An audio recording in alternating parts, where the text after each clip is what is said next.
The Art Nanotechnology Centre at its Pretoria headquarters. The aim is to develop products in South Africa using nanotechnology. If you're not sure what that's all about, take a look at this insert.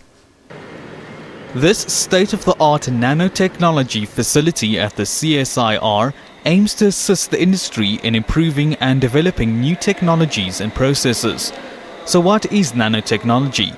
It's the manipulation of matter to precisely manipulate atoms and molecules for fabrication of macro-scale products.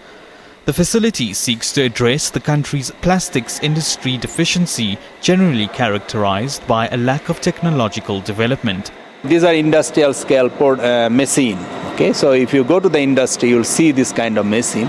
So we are developing material, and using this machine, we're trying to understand that we will able to produce product at industrial scale or not.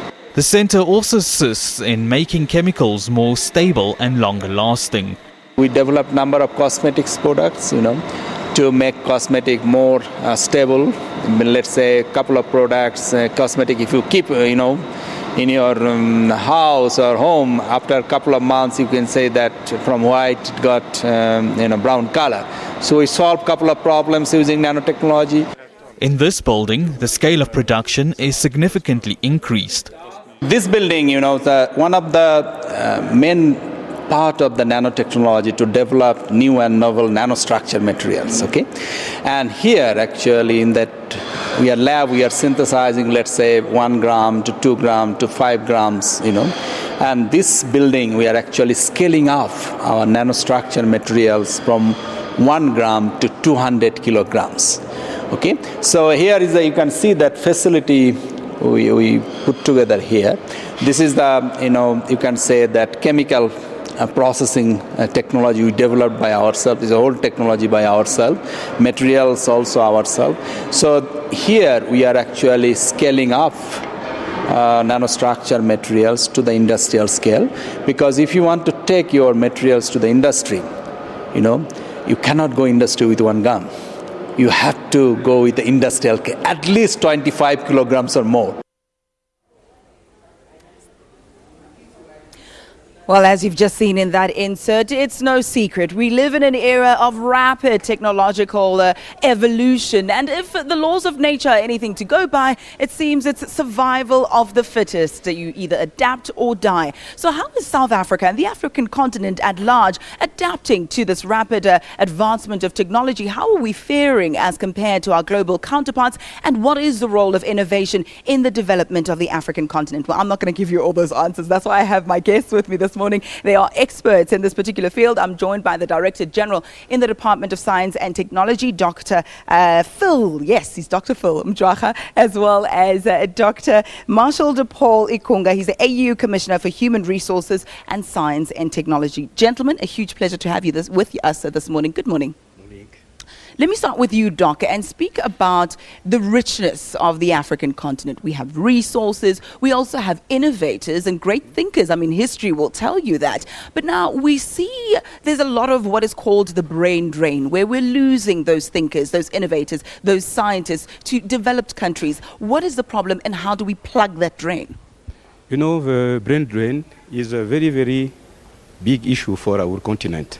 And it is just like fletching water in a leaking tank.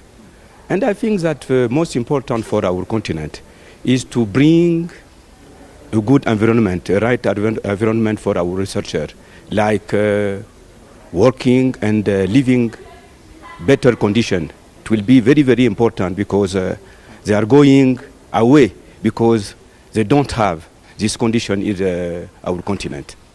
Let's bring you into the equation, Dr. Phil, and let's discuss the importance of innovators, of scientists, and those people who advance technology in South Africa and the continent at large. What is the role of science and technology, especially when we look at the 9-point plan that government has here in SA?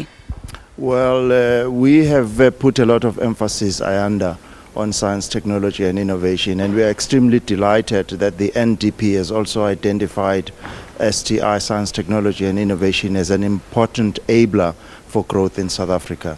Your second part of the question, within the 9-point plan, you know that one of the areas that has been identified in order to diversify the economy is to look at whether we can beneficiate in South Africa. Within our program in the Department of Science and Technology, we have 3 programs that are trying to do exactly that. The one program is we have an abundance of titanium raw material in South Africa.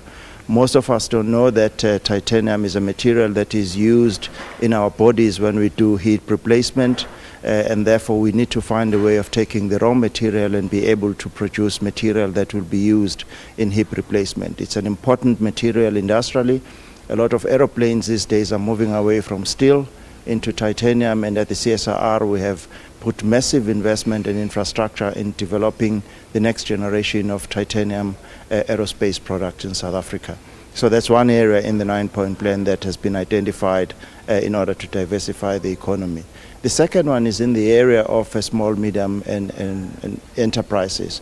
We provide knowledge from our universities and our Science Council to small, medium enterprise so that they can get better sense of how they can get contracts, for instance, from Eskom and from other state-owned enterprise. One of our small, medium enterprise got a special technique from the University of Pretoria that helped them to wind transformers for the electricity industry, and this company has been able to secure long-term contract within Eskom, but also it's now exporting some of these products to the rest of the world. So it's extremely important to invest in science, technology and innovation. And it moves us away from being a consumer society to those who manufacture and not just driven by services. Now that we've got that context, let's speak about why we're here today. Doc, what is your role in today's discussions or the debates in the next 2 days, and what are you hoping to get out of this so that it's more than just a talk shop? You know, it is important for us to be here because South Africa is one of the leader countries in our continent. And I think that knowledge is very, very important. But you are fighting also to have very, very good infrastructure and also equipment that South Africa had.